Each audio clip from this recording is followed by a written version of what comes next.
Hello and good Monday, November 19th, 2007. I'm Joanne and this is Rocketboom. In top stories today, Saturday Night Live, kaput, reports from around the internet, and then later, on TV, indicate that 90% of the staff have been laid off, including the production staff as well as a lot of the administration. Where are they going to go? They're taking to the internet. Hello.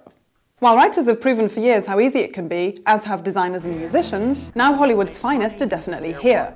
One of the first videos to make waves across the internet, creating an immense amount of conversation and views after it was posted, just a day or two ago, was this work by a Daily Show writer out on picket line.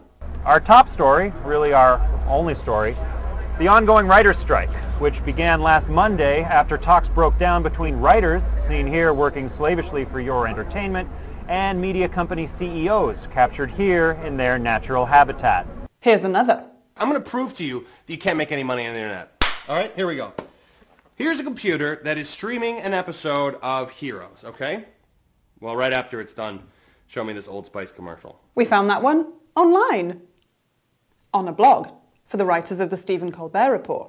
There's an interesting relationship going on here between the writers' strike and the May eclipse of 1929. Note this headline. Astronomers journey halfway around the world to study 5-minute spectacle as the moon blots the sun's face. Einstein predicted this eclipse based on his theory of relativity. The scientific community at the time would have likely thrown out this theory if the eclipse had not occurred. And guess what? It did occur. And while now we may have climbing goats in Morocco because they like to eat fruit, Pentaphone isolation space for cell phone users and an inflatable lunar habitat in the Antarctic, we also still have a theory of relativity, because it's a good theory. It was well thought out and well written.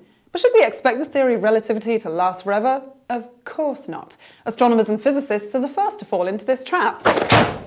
In hermeneutics, this thing is trying to illustrate the way the unprincipled relative experiences its question, which is indirectly related to a 9% decline of TV viewing by the end of January if this strike keeps up. The extrapolation of 9% based on this same strike, which occurred in 1988 during the previous writer's strike, may be dangerous considering other important factors, such as, then there was nothing else to watch, and now there is. Just because we don't read books anymore doesn't mean we need Supernova or the History Channel to learn about stuff. For instance, Einstein has ruled for a long time, but everyone before him has fallen.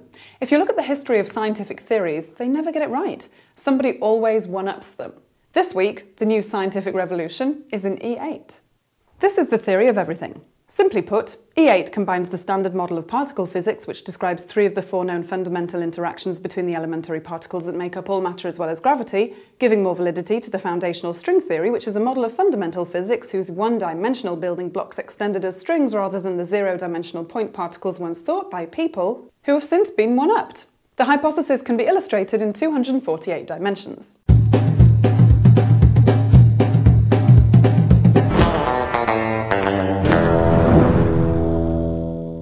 Point being, all of this can be quite progressive. Nowadays, a journey halfway around the world to study a 5-minute spectacle is commonplace, without the moon blotting the sun's face.